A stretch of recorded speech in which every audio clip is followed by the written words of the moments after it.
dương kịch tới thà nè đợt tì nó mình ao tầm lại dương cái đó này kịch phần nắng dương cao tục bát đấy thế gì mình ao tầm lại dương chứ phải đây năng ảnh hay sao mấy ao tầm lại dương chứ phục buồn cái đó này phần nắng dương tới cao tục á một năng mưa sập pôn á mình rồi dây mình sẽ đây á năng ảnh miền pro thì cầm tới cái nông rương năng á chẳng tới chẳng nó tới cao tục á cao tục luôn ai nâng mình pro mình là mua thế đào từ pe cao tục nâng vì chỉ tô xạ mua thì chết càng khăn nâng hết tiền cứ trong ở nhẹ đợt tây đăng trong ở nhẹ đợt tây lùm ba trong ở nhẹ đợt tây nâng cao tục từ phòng đài nâng á cứ nông cùng đất biệt biên á nâng á về mình biệt biên đo từ vay top ấy cả đó và pan nâng để dân kết thảo nhẹ đợt tây lùm ba nhẹ đợt tây cao tục chỉ mua dân đái nè nó cứ chia cùng đất biệt biên hai chẳng nó ở dân bàn vừa ở khơi ta sẽ đây tốt về cao làng chăng phân tay đầm nọ đo sải còn rương ta đai đó thế ở bên trăm bách cài rương ấy thế chẳng rương ta đai rồi có phân tay dân cài phơi chặt dân bên nè đợt tây mình ban ao tầm lại dân thế có việc chỉ cà pết này chỉ vết việc sắp từ miền hai phò ná việc ở miền ở vây cả làng anh rư có dân trừ phần tô đã cầm học từ lời nè đợt tây ấy chẳng thế việc sắp từ miền thì đây pết sầm ráp chỉ vết bao dân vị ba cá thom mì vụ thua chia vị ba ná năng ảnh men dân chết từ miền của sao vị ba phần nát lọ tới tế pe khla của sao vị ba phò bọt nó về lệ châu mau pe khla về đô tới chỉ ạ của sao vị ba không có vật thì cao về miền trăng mơ tới bát bên bị xa đòi từ nạ côn và hà chỉ vết phòng thông đông đào vào phần nắng riêng chỉ vết nắng về trăng có vấn đề dân ai đôi chỉ thà đầm nọ đo sài riêng để nè đợt tây mình ban ao tầm lai dân mấy cái dân mình ao tầm lai luôn ai anh tử nâng ảnh để dân ai ao tầm lại luôn anh bán ao giờ mày cứ côn là thua nâng anh tiền để ao tầm lại này chỉ vất là bao dân thôi nhé côn là thua ná nâng ảnh và đôi chia riêng để năm mà dân cao tục xên tiệt đôi chia dân ao tầm lại một mọt nó về tiệt tuông nâng kỳ lẽ tiệt tuông nâng riêng ca và can khá luôn dân đòi tịch thệ đòi miền nè priệp tem mà cứ tha ca tục nghe tiền nâng ảnh bởi dương ao tầm lay này chỉ vết trâm từ mục mọt ấy nâng na nâng mục mọt men tên hơi mục mọt cách thì vô nó nâng ảnh chọp chùm bẹ từ dùm bao na nòm ao dương ca tục nợ bê đại nẹ đợt tây mình đăng mục mọt dương nâng ảnh nâng dân dây vào phần nâng dân sạp bà đấy dân ai sọp dân ai khăn dân ai lua dân ai cần nông công tuôn tới cả bàn đá rồi nè đợt tây mình ao một mọt dân mình tục một mọt rồi còn mình squal mình cờ rốt mình lơ tầm cao ấy ở xạ xóm nâng bầm non và na rồi bao dân cái nó về xóm nông chặt sân đan tới về chọp chùm tiện tích đong mà đong và dân thì dây pi sờ cài dạ thực thể lồng bạ sờ đáp dây pi một mọt nâng coi dân nghe sờ đáp hay về tranh pi sờ cài dạ thực thể nâng tới chẳng đại vật cam khăn pram tha chỉ luôn dân nâng ban về tới chỉ một dân mọt dân cách thì vô dân ai rồi bao dân mà sờ ba tới nâng ai chẳng đăngจะthả cùng ơi thưa bà cùng ơi sang hết này chỉ cái đầy tục na mũi bạp chỉ hai đây chỉ đây tốt đờ mình men chỉ ti bát na nè là ngày phò bị bạ bỏ bạp về chỉ ăn đất thà ròm mình chỉ ti bát na ấy na mũi về chăm bách trời thưa bạp ấy từ nục lai bầm ra pan giờ khăn đào na tiệt mà quạt từ sáng xa một thời năng để miền dương nè bàn ấy thì không lột ní bàn để bầm ra khăn bầm ra cái lai năng cho phần năng tê chẳng cứ thà mà lìa chẳng ta làm bậy năng rồi bàn bà thì cái đây tục vì chỉ vật bao giờ năng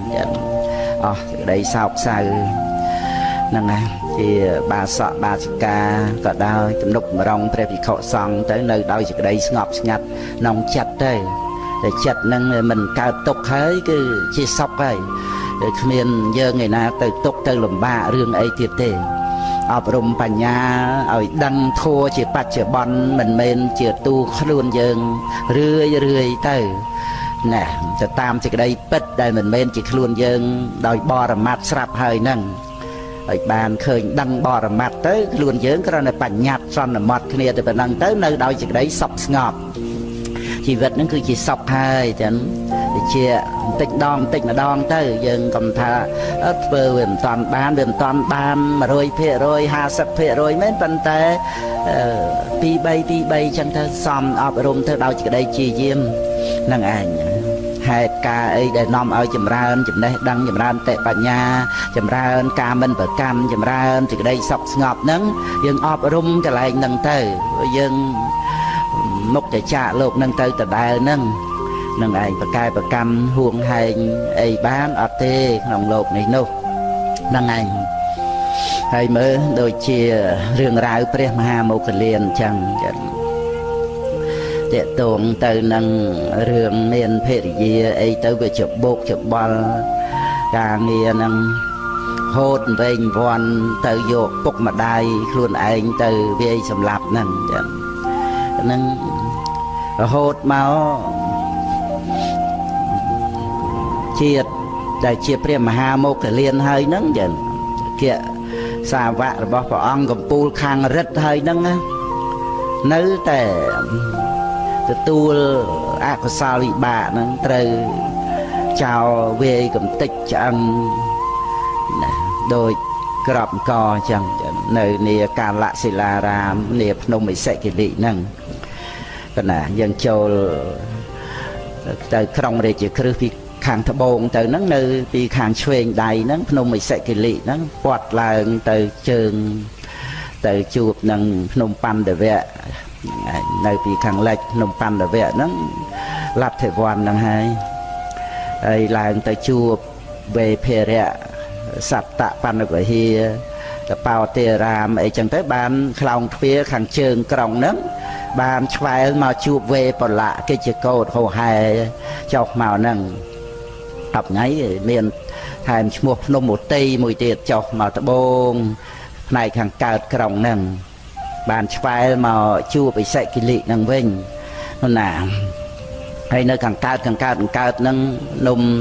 វេទិយកៈអន្តរសាលកហិអីហើយបាសានកៈចេតដីអីទាំងអស់ហ្នឹងជាទីគង់នៅនៃព្រះរហន្តទាំងឡាយនឹករលឹកដូចគុណចាស់រំលឹកពីដែនដីពុទ្ធភូមិបន្តិចចឹងទៅបានមុនទៅម្ដងពីរដងអីក៏នឹករលឹករឿយទៅចិត្តជ្រះថ្លាក៏ច្រើនដងក៏ដែរនឹងគឺជាអារម្មណ៍ដែលនាំមកនៅសេចក្តីជ្រះថ្លាហ្នឹងតែងមានគ្រប់ព្រះអង្គគ្រប់គ្នាសម្រាប់ពុទ្ធបរិស័ទយើងហ្នឹងហើយប៉ុណ្ណាហើយគម្រប់100ជាតិហើយដែលកើតមកជាមនុស្សហើយត្រូវគេវាយកំទេចឆ្អឹងស្លាប់ហ្នឹងណាជាតិទី100ហើយព្រះមហាមោគលានហ្នឹងអាហ្នឹងដែលរួចពីនរកមកចឹងណាព្រោះទោសអនន្តរិយកម្មវាយសម្លាប់ទាំងឪពុកទាំងម្ដាយក្នុងធម្មបតតកថាហ្នឹងរឿងប្រកាន់បញ្ញខណ្ឌហ្នឹងឃើញទេវានាំឲ្យមានបាបកម្មធ្ងន់ធ្ងរដល់តែប៉ុណ្ណឹងចឹងហើយបើមិនខឹងទេទៅវាយទៅបហាអីយ៉ាងម៉េចវាជារឿងតោសៈហ្នឹងចឹងហើយពុកម្ដាយហ្នឹងមិនបានដឹងថាកូនវាយសម្លាប់អីទេកូនហ្នឹងខ្លែងធ្វើជាចោលដឹកម៉ែឪទៅដល់ពាក្យដាលផ្លូវថាចុះទៅណាបន្តិចហ្នឹងស្រាប់តែខ្លែងធ្វើចោលមកហើយម៉ែឪងងឹតភ្នែកស្រែកថាកូនហើយរត់ទៅកុំមករត់ឲ្យរួចទៅម៉ែឪចាស់ហើយស្លាប់ទៅអីទេហ្នឹងឯងហើយក៏វាយម៉ែឪស្រែកប៉ុណ្្នឹងហើយណាហ្នឹងឯងស្រែកប៉ុណ្្នឹងប្រាប់ឲ្យកូនរត់ណាឲ្យកូនកំពុងវាយហ្នឹងណាហ្នឹងឯងបន្លំធ្វើចោលធ្វើសលេងផ្សេងអីចឹងទៅហ្នឹងរឿងទោសរបស់កាមទាំងឡាយក្នុងលោកហ្នឹងវាជាបច្ច័យមកធ្ងន់ធ្ងរអញ្ចឹងចឹងទោសៈកើតឡើងជាមួយនឹងកាមវែងវាន់ហ្នឹងឯង ហើយបាបកម្មធ្ងន់ធ្ងរព្រះហាមោគលានហ្នឹងគឺកម្មចូលទៅកាត់ផ្ដាច់ជីវិតិន្ទ្រីហ្នឹងថាឧបឃាតកកម្មឧបឃាតកកម្មយ៉ាងវាកាត់ផ្ដាច់ជីវិតហើយវាឲ្យផលបដិសន្ធិក្នុងអបាយភូមិហ្នឹងហើយដូចជានាងចិញ្ចាមានវិការដូចជានន្តមាននុបដូចជានន្តយៈដែលប្រហារព្រះសិរីបុត្រឬក៏ដូចជាទូសីមេប្រហារព្រះវិធុរៈកិសាវៈស្ដាំនៃព្រះកកុសន្ធោព្រះសម្មាសម្ពុទ្ធកកុសន្ធោព្រះកិសាវៈស្ដាំព្រះវិធុរៈព្រះកិសាវៈឆ្វេងព្រះសញ្ជីវៈហ្នឹងហើយសិតតែរឿងបាបកម្មចូលមកកាត់ផ្ដាច់ជីវិតទេវបុត្រអីក៏ដោយយៈមេអីក៏ដោយគឺកម្មកាត់ជីវិតផឹងហើយឲ្យបដិសន្ធិក្នុងនរកព្រឹបភ្លាមចូលមកកាត់ផ្ដាច់ជីវិតដែលជាឧបច្ឆេទកកម្មហើយដើរតួជាជានកកម្មទៀតហ្នឹងឯងជាដើមចឹងទៅហើយទី2គ្រាន់តែចូលមកកាត់ផ្ដាច់ជីវិតិន្ទ្រីទេដូចបាបទិមពិសាអីចឹងហ្នឹងបាបកម្មមកកាត់ផ្ដាច់ជីវិតព្រះអង្គប៉ុន្តែមិនបានឲ្យផលទេបើកឱកាសឲ្យដល់មហាកុសលឲ្យផលព្រះអង្គកើតនៅក្នុងទេវលោកនឹងចឹងទៅអាហ្នឹងទី2ទី3ចូលមកកាត់ផ្ដាច់ហើយខ្លួនឯងក៏មិនបានឲ្យផលហើយក៏អត់មានកម្មដតីឲ្យផលដែរដូចជាព្រះមហាមោគលានជាដើមនេះហ្នឹងឯងហើយក៏បរិនិព្វានទៅហ្នឹងឯងចឹងរឿងរ៉ាវហ្នឹងវាជាប់ទៅដោយបាបកម្មមកអញ្ចឹងណាកូនប្រុសស្រីយើងបានធ្វើបុណ្យជាមួយឪពុកម្ដាយថ្វាយបង្គំព្រះបូជានុបរងឲ្យពុកម្ដាយសบายចិត្តហ្នឹងគឺបុណ្យឲ្យផលរាប់ជាតិជាអនេកទៅតែហ្មងវាផ្ទុយគ្នាពីបាបគឺណាប៉ុន្តែដែលព្រះមហាមោគលានជាព្រះអរហន្តហើយហ្នឹងគឺជាបុគ្គលដែលដាក់ចុះនៅអាជ្ញាជាបុគ្គលដែលមិនមានចិត្តប្រទុះតបតនឹងបុគ្គលណាទេលោកមុនរត់មុនកិច្ចគឺណាប្រមាណដងដែរចូលលោកមានរិទ្ធទៅចៅមកឡោមពាត់គាត់ទៅក៏កិច្ចទៅតែរឿយទៅពិចារណាឃើញកម្មឲ្យផលទៅក៏ឈប់រត់ឈប់កិច្ចទៅនឹងឯងចឹងក៏ជាការមួយសម្រាប់ឲ្យពុទ្ធបរិស័ទយើងសិក្សាយល់ថាសូម្បីតែអគ្គសាវកកំពូលខាងរិទ្ធកំពូលខាងរិទ្ធទៀតនៅតែរត់មិនរួចពីកម្លាំងនៃកម្មកុសលកម្មចេះខ្វះទេយើងមិនត្រូវមានរឿងរំលឹកអីចឹងទៅយើងនិយាយតែមួយរឿងក្នុងអត្ថកថាដែលតម្រូវនឹងបគាថានេះតែប៉ុណ្ណឹងទៅទេគឺធ្វើឲ្យយើងមានការយល់ច្បាស់ក្នុងធម៌ទាំងឡាយប្រព្រឹត្តទៅតាមកម្មហ្នឹងប៉ុណ្ណាមិននៅក្នុងការទៀមទាមិននៅក្នុងអំណាចអីទេទោះជាយើងមិច្ឆាទិដ្ឋិមិនជឿកម្មផលអីក៏ដោយប៉ុន្តែជីវិតយើងនេះគ្មានអំណាចអីមកហួងហែងទេបើអញ្ចឹងយើងកុំឈឺទៅយើងកុំចាស់ទៅយើងកុំស្លាប់ទៅយើងមិនចាំបាច់មានសេចក្តីទុក្ខផ្លូវកាយផ្លូវចិត្តអីទេបើវានៅក្នុងអំណាចយើងអត់សោះមើលទាំងនឹងឯងមានទាំងរាគៈទោសៈមោហៈអីអញ្ចឹងយើងឯណាទៅធ្វើឲ្យខ្លួនឯងនេះជាការស្ដែងឲ្យឃើញថាវាជាបរមត្ថធម៌ប្រព្រឹត្តទៅអញ្ចឹងគ្រាន់តែថាទិដ្ឋិវាចិត្តតែចាប់យកមកបោះយើងអញ្ចឹងទៅខ្លួនយើងអញ្ចឹងទៅប៉ុន្តែសង្ខារធម៌ទាំងដែលមានបច្ច័យតតែងហើយក៏ប្រព្រឹត្តទៅតាមកម្មជាបច្ច័យណាសង្ខារធម៌ក៏បែកធ្លាយអស់ទៅសូន្យទៅទាំងអស់ហ្នឹងអត់មានហាមឃាត់បានទេអត់មានទៅតាមបញ្ជាអីណាទេអត់មានកើតមកឯងឬក៏ណាសោកប៉ាន់ឬក៏ណាអង្វរកអីគឺអត់ទេអត់បច្ច័យគឺអត់កើតហ្មងកុំមកសោកកុំមកអង្វរអីនោះតែមានបច្ច័យហើយកុំមកហាមឃាត់គឺថាត្រូវតែកើតទៅតាមធម្មជាតិនឹងឯងសព្វេធម្មាអនត្តា ហើយពួកអ្នកវាយអ្នកប្រហារទាំងអស់ហ្នឹងបែកការចឹងទៅពួក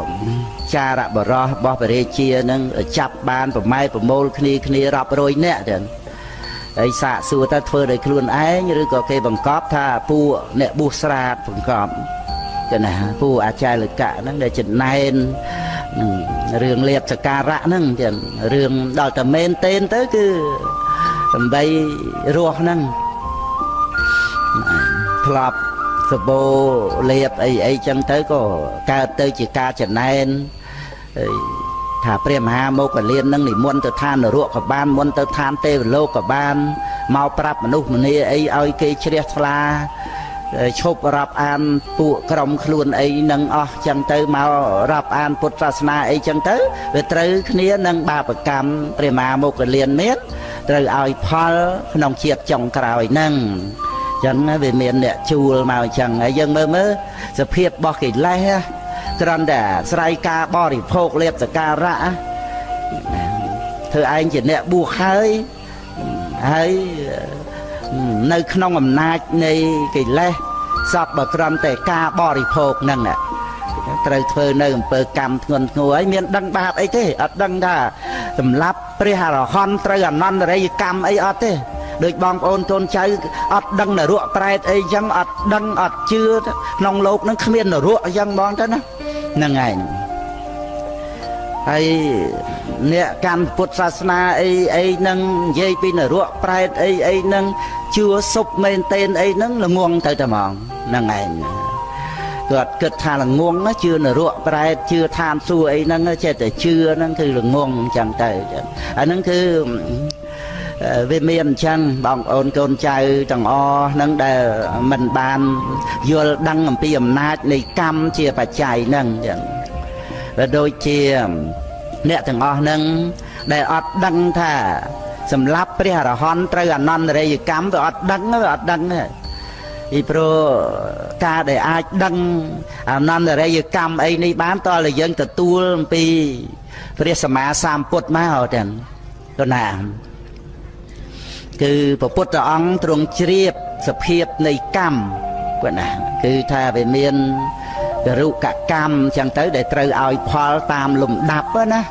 ហ្នឹងឯងហ្នឹងគឺថាផ្នែកអកុសលគរុកកម្មនឹងឯងចឹងហើយបើថាផ្នែកកុសលខាងឈាមសមាបត្តិអីដែលមិនសាបសូន្យហ្នឹងគឺត្រូវឲ្យផលហ្នឹងឯងកាមាវចរៈកុសលមានបណ្ណាក៏មិនតាន់បានឲ្យអីទៅទេត្រូវឈាមនឹងឲ្យផលហើយត្រូវទៅកាន់ព្រហ្មលោកហ្នឹងឯងហើយបើផ្នែកខាងអកុសលកម្មវិញគឺអនន្តរិយកម្មហ្នឹងមិច្ឆានិយតមិច្ឆាទិដ្ឋិហ្នឹងចឹងទៅហ្នឹងឯងអញ្ចឹងគឺប្របាទជាតិសតុហ្នឹងឯងក៏នឹកអាណិតដល់ទៅព្រះអង្គថែមទៀតព្រោះស្រឡាញ់ពុទ្ធសាសនាជ្រះថ្លានឹងព្រះរាមានុភាពជ្រះថ្លានឹងព្រះអគ្គសាវកអីចឹងទៅឲ្យគេចាប់ទាំងពួកអាចារ្យលកៈហើយពួកអ្នកដៃដល់អីនឹងទាំងអស់ទាំងប្រហែលជា1000នាក់ឲ្យជីកដីកប់នៅនឹងហាងមុខពលានលួងកប់ត្រឹមជាកេះរួចទៅឲ្យយកចំបើងយកស្មៅងាប់រយលើមនុស្សទាំងអស់ហ្នឹងដុតហ្មងចឹងណាវាបាបអញ្ចឹងទៅទៀតទៅណាហ្នឹងហើយបាបអ្នកដែលធ្វើរនកម្មហ្នឹងដុតរោលភ្លើងស្លាប់ទៅឲ្យយករណោះរស់កំតិចពាក់កដាខ្លួនហ្នឹងសម្រាប់អ្នកទាំងអស់ហ្នឹងទៅសិតតែជាអ្នកទោសអនន្តរិយកម្មចឹងណាទទួលផលដល់ក្តៅកាហាយក្នុងជាតិនឹងហើយស្លាប់ទៅក៏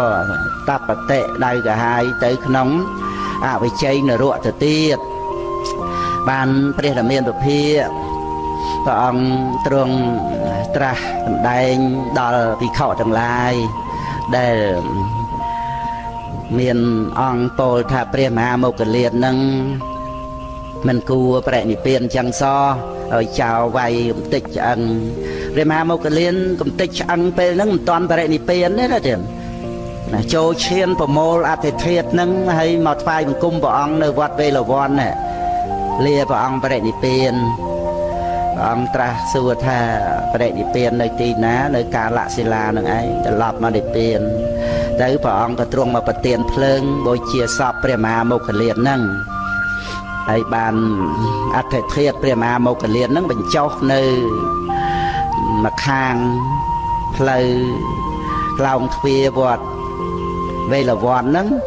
ម្ខាងគឺព្រះអញ្ញាកោណ្ឌញ្ញៈម្ខាងព្រះមហាមោគលានចឹងណាបញ្ចុះបច្ច័យដីនៅនាវត្តវេលវ័នហ្នឹងប៉ុណ្ណាហ្នឹងឯងហើយរឿងបច្ច័យដីនេះមានបាសកមុំសាំនៅភូមិអំពុះសូមសួរលោកគ្រូពីការកសាងចេតិយនៅក្នុងវត្តហើយមិនបានជាវដីសង់ហើយក៏ធ្វើរួចវេប្រគេនដល់ព្រះសង្ឃរួចសុំព្រះសង្ឃដាក់ធាតុយាយតាពុកម្ដាយនឹងយ៉ាងទៀតធ្វើឲ្យមិនបានវេប្រគេនដល់សង្ឃទេតែទាំងពីរនេះមួយណាប្រសើរជាងវេដល់សង្ឃទៅល្អហើយប៉ុណ្ណាហ្នឹងឯងហើយយើងគ្រាន់តែសុំដាក់ធាតុមកកោតតូចហ្នឹងណាទី3អីចឹងទៅហើយស្រេចតែប្រសង់ចាត់ចែងទៅហ្នឹងហើយចង់ដាក់ធាតុណាទៀតអីក៏បានដែរនៅលើសង្ឃយើងគ្រាន់តែសុំផ្ញើប៉ុណ្ណឹងទៅយើងហ្នឹងវារួចហើយវាអត់មានជារបស់យើងអីចឹងទៅទេប៉ុណ្ណាហើយបើយើងធ្វើហើយអត់បានពេលដល់សង្ឃអាហ្នឹងវាតេតួងនឹងតម្លៃដីសង្ឃបើយើងកសាងហ្នឹងទៅវាអស់ដីសង្ឃណាប៉ុណ្ណាខ្លះក៏ធ្វើធំដុំទៅមែនទេអញ្ចឹងទៅហ្នឹងគឺតែគិតគូរតម្លៃដីសង់ហ្នឹងបានព្រោះមិនមែនជារបស់អង្គណាទេហើយយើងទៅធ្វើជារបស់តល់ខ្លួនអញ្ចឹងវាតេតួងនឹងរបស់សង្ឃយើងធ្វើហ្នឹងអញ្ចឹងគឺត្រូវតែសងជាតម្លៃដីសង់ហ្នឹងអញ្ចឹងទៅប៉ុណ្ណាហ្នឹងគឺយើងគិតគូរទៅយើងឃើញហើយមិនជាលំបាកអីទេមិនលំបាកយើងគិតមិនយល់អីទៅនោះឡើយប៉ុណ្ណាហ្នឹងឯងព្រោះមិនមែនជាសាធារណៈអីសម្រាប់អ្នកស្រុកអ្នកភូមិអីទូទៅទេណាវត្តអារាមដីរបស់សង្ឃហ្នឹងគ្មានអ្នកណាចែកឲ្យអ្នកណាបានទេហ្នឹងឯងទោះជាអ្នកណាចែកអ្នកចែកហ្នឹងត្រូវអាបត្តិណាចែករបស់សង្ឃតែចែកគរុភ័ណ្ឌទៅណាត្រូវអាបត្តិដល់ថ្លោះទៀតហើយនៅតែជារបស់សង្ឃដដែលណាទោះជាចែកហើយក៏នៅតែរបស់សង្ឃដដែលឈ្មោះថាមិនចែកនឹងឯងនឹងឯងហើយប៉ុណ្ណឹងតកតងនឹងរឿងបច្ច័យដីដែលបញ្ចុះប្រធានព្រះអញ្ញាកោណ្ឌញ្ញៈហើយនឹងព្រះមហាមោគលានហ្នឹងហើយព្រះរាមាភិព្រះអង្គសម្ដែងថាជាការសំគួរហើយបានព្រះអង្គសម្ដែងពីបាបកម្មហ្នឹងឯងសម្ដែងពីបាបកម្មដែលព្រះមហាមោគលានវាយសម្លាប់ឪពុកម្ដាយបោះចោលក្នុងព្រៃហ្នឹងណាហើយ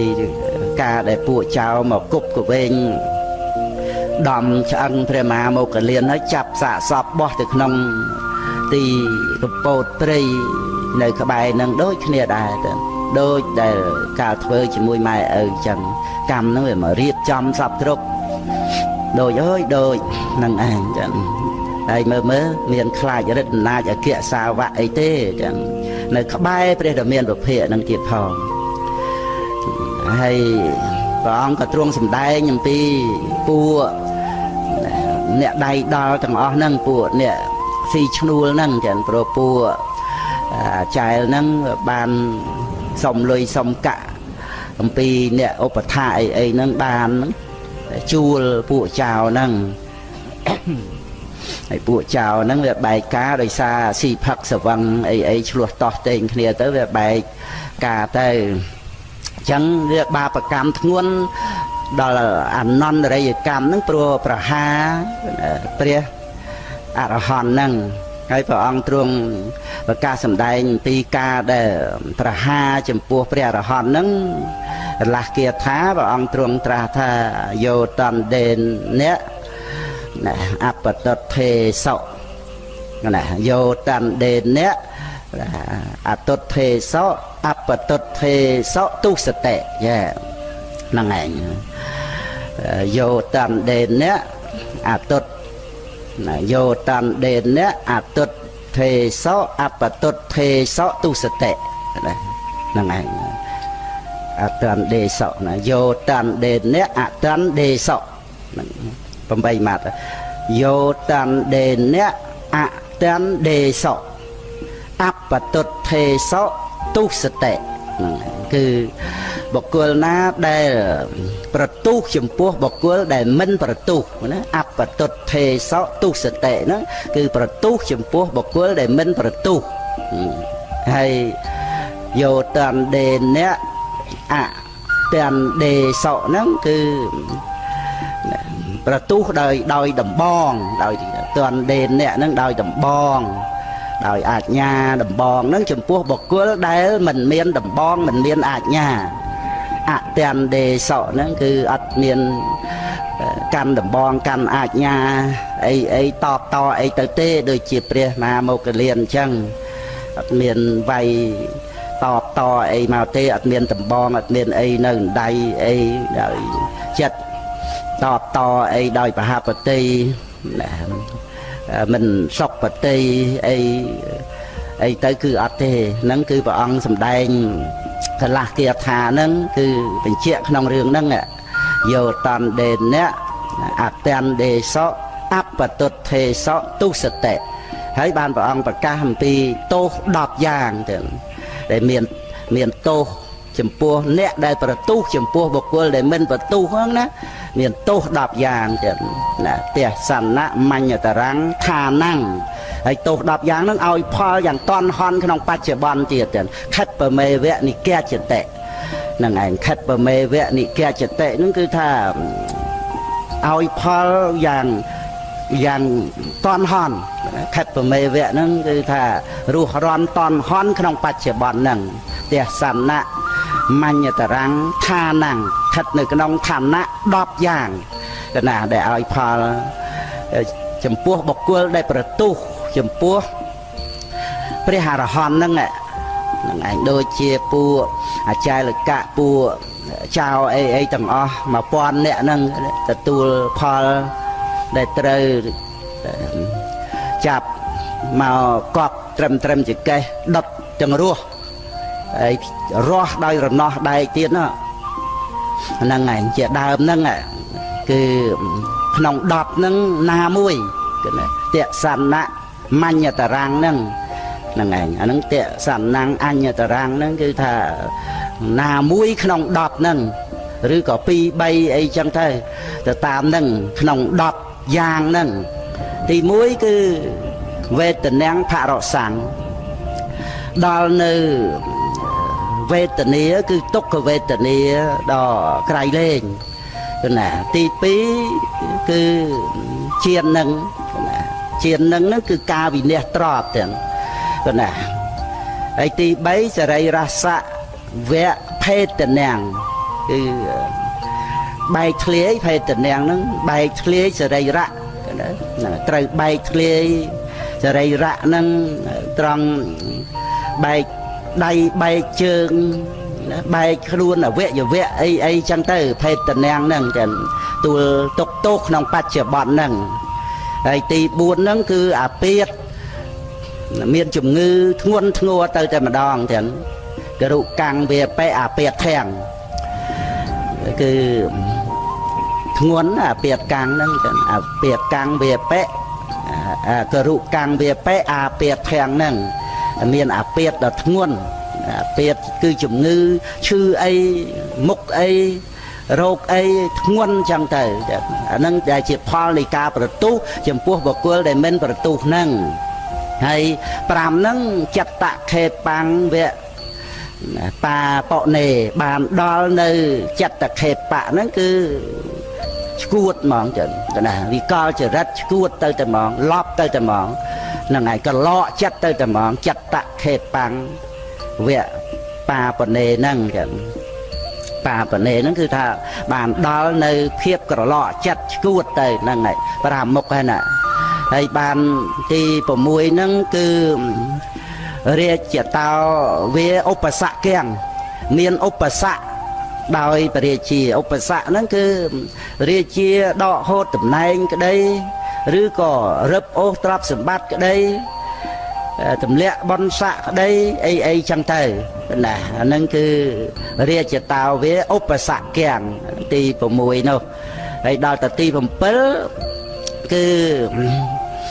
អភខាណੰវៈទេរុណੰចឹងណាអភខាណੰគឺ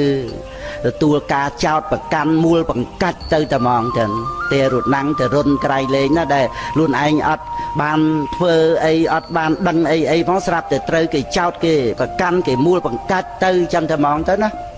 ហ្នឹងឯងអាហ្នឹងគឺក៏វាជារឿងអកុសលវិបាកហ្នឹងទៅហ្មងដោយសារប្រទុះនឹងបកុលដែលមិនប្រទុះហ្នឹងអបតុទ្ធេសទុសតិគឺថាប្រទុះនឹងបកុលដែលអត់ប្រទុះហ្នឹងដោយពួកចៅអីទាំងអស់ពួកនិក្រន់ពួកអាចារ្យអីហ្នឹងចឹងដែលបន្ទុះចំពោះព្រះមហាមោគលានក្នុងជាតិហ្នឹងពិតមែនតែអកុសលវិបាករបស់លោកប៉ុន្តែបាបកម្មរបស់អ្នកទាំងអស់ហ្នឹងគឺថាឈ្មោះថាប្រទុះចំពោះបុគ្គលដែលមិនប្រទុះដោយរឿងមួយចំណែនលៀបសការៈហើយក៏ចោតប្រកាន់ព្រះមហាមោគលាននៅក្នុងរឿងដែលញ៉ាំងពុទ្ធបរិស័ទឲ្យជ្រះថ្លាក្នុងព្រះសាសនាទៅនឹងហើយពួកចៅហ្នឹងស៊ីឈ្នួលមានដឹងបាបកម្មធ្ងន់ធ្ងរអីទៅណាមើលហើយយកប្រាក់មកស៊ីផឹកអីហ្នឹងណាទៅប្រព្រឹត្តអនន្តរិយកម្មដោយការអត់ដឹងទេរឿងអត់ដឹងហ្នឹងមើលយើងគួរឲ្យសង្វេគចាស់អត់ដឹងទោសអនន្តរិយកម្មក្នុងអរហន្តឃាតនោះអត់ដឹងណាហ្នឹងឯងអញ្ចឹងគឺវាត្រូវមានផលមកជាការចោតប្រកាន់ហ្នឹងអភខាណੰវៈទេរុណੰទាំងហើយហ្នឹងទី7ហើយទី8គឺបរិក្ខយ៉ាងវៈញាតតៃណੰគឺសាបសូន្យញាតគឺណាដែលត្រូវទីពឹងញាតអីហ្នឹងគឺត្រូវបាត់បង់ញាតអស់វិនាសញាតអស់ហ្នឹងគឺជាផលនៃការប្រទុះចំពោះបុគ្គលដែលមិនប្រទុះហ្នឹងហើយទី9ភោគានាងវៈបភ័ងគុណੰគឺបែកធ្លាយបាត់បង់នៅទ្រព្យសម្បត្តិអាហ្នឹងវាដោយឡែកអំពីជានឹងជានឹងទី2ដែលព្រះអង្គសម្ដែងវេទនាងផរសាំងជានឹងហ្នឹងគឺវិនាសទ្រព្យសម្បត្តិដល់មកនេះភោគានាងវៈបភ័ងគុណੰហ្នឹងមានរបស់វាត្រូវពុកភ័យណាដូចជាស្រូវអីហ្នឹងស្រាប់តែពុកភ័យខូចអស់អញ្ចឹងទៅហើយពុតក៏អាវអីឬក៏ប្រាក់អីហ្នឹងស្រាប់តែវាទៅជាដុំថ្មទៅជាដុំខ្យូងអាប្រាក់សុតមាសសុតអីហ្នឹងទេវាទៅជាអញ្ចឹងបានទៅណាអាហ្នឹងវាចូលនៅក្នុងភោគានាងវៈបភ័ងគុណੰហើយទី9ហ្នឹងហើយដល់ទី10ព្រះអង្គសម្ដែងកន្លះគាថាទី10ហ្នឹងអថវសៈអគារានិអគិដហតិបាវកោគឺផ្ទះអគារហ្នឹងអថវសៈអគារានិហ្នឹងគឺមានផ្ទះនឹងឯងអគិភ្លើងដហតិឆេះណាដហតិហើយថែមបាវកោមួយទៀតអាហ្នឹងក៏វាឆេះតិចទីចឹងទៅនៅផ្ទះហ្នឹងអាហ្នឹងគឺថាភ្លើងព្រៃរៀលមកឆេះចឹងទៅឬក៏ផ្ដើមឆេះផ្ទះខ្លួនឯងហ្នឹងចឹងទៅរៀលទៅឆេះផ្ទះគេអីចឹងទៅទៀតទៅអាហ្នឹងជាគម្រប់10ដែលព្រះអង្គត្រាស់ថាខិតបមេវៈនិកាចតិនេះត្រូវឃើញច្បាស់តន់ហន់ក្នុងបច្ចុប្បន្នហ្នឹងហើយព្រះអង្គបន្ថែមមួយទៀតគឺចាកលោកនឹងទៅទាំងកាយសៈភេទាទុបបញ្ញោនិរិយ៉ាងសោឧបបច្ចតិបែកធ្លាយរាងកាយនឹងទៅគឺបុគ្គលនោះឯងចូលទៅកើតក្នុងនរក